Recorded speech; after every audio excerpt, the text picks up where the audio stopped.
So I want to start off by talking about some recent news that I'm sure, well, that I know you're aware of, and I've heard at least one of you comment on this in the media, and that is the College Board's revision of its curriculum for an advanced placement African American Studies course. This happened just weeks after Florida's Republican Governor Ron DeSantis threatened to ban the class in Florida schools. It was announced, these revisions were announced in last month in February, and Florida had raised concerns about 6 points in the curriculum: Black queer studies, intersectionality, movement for Black lives, Black feminist literary thought, the reparations movement, and Black struggle in the 21st century. Now, the College Board made its own revisions, which they claim had nothing to do with DeSantis's decision. And their revisions include the removal of critical race theory, Black Lives Matter, slavery reparations, and queer theory as required topics. It also removes the late James Baldwin, the author Ta-Nehisi Coates, the law professors Michelle Alexander and Kimberly Crenshaw, Angela Davis, Barbara Ransby, the late Bell Hooks, and Robin D.G. Kelley. It adds, so Mazel Tov on that, by the way. And it adds a section on Black conservatism. So I wanted to know both of your thoughts on this removal, on these revisions, why they were made, why they had to be done. Let's start with you, Robin, because you were subject, your own work was subject to these revisions. Right. Not only that, I was actually in conversation with the College Board the day before it was released. We had this sort of private meeting. And the short story is that the College Board claims they did not succumb to political pressure. But as you know, the state of Florida, the Education Board basically released all these emails to show that they were in conversation and that they did respond. The short version, of course, is that what we're witnessing now is really what's coming down the line for other states. And that is, it's a complete assault, not just on those particular topics, and not just on the work, and not just on particular authors, but on any criticism of the United States and any critical analysis that takes into consideration racism, patriarchy, homophobia, transphobia, sexism, and even class oppression in many ways. So that's what's happening. And right now there's a battle over whether or not the College Board will change its position and then withdraw from those states or continue to try to make money off of those states. Can you just share a little bit more, Robin, about what your discussions were with these with people on the board and how that even happened? Like, why were you even talking to them at that point? Well, I was talking to them simply because I wanted to write an article based on what we thought the curriculum was going to look like.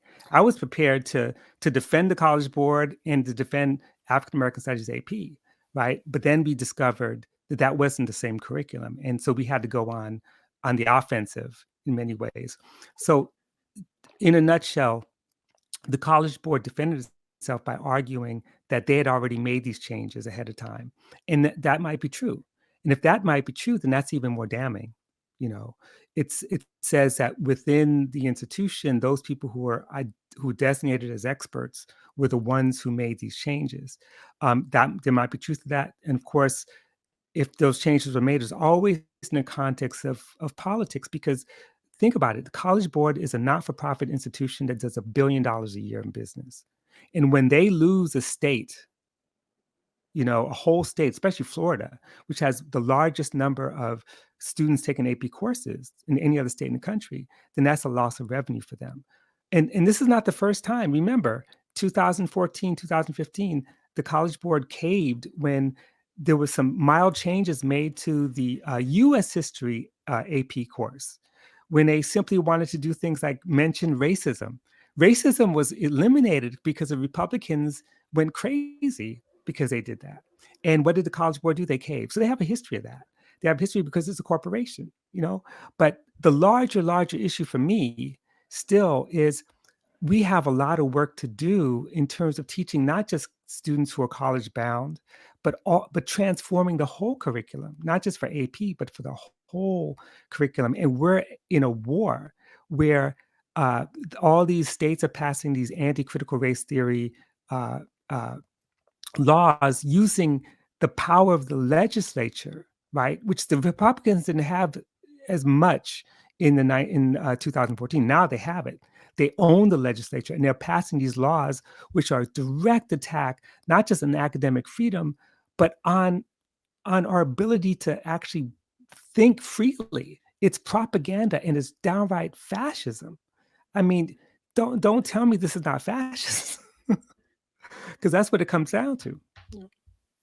And Barbara, what are your thoughts on this? Well, when this first started happening, and I think it started happening before the College Board's decisions, I think that when critical race theory started being under attack a few years ago, I would say to my friends, and I am, older than Robin and older than you, Katie, and the reason I mentioned that is because I'm in the generation of scholars, thinkers, academics who built these fields. When I went to college, and certainly when I was in K through 12, there was no Black studies, there was no ethnic studies, there was no women's studies, there certainly wasn't any gender studies or queer studies.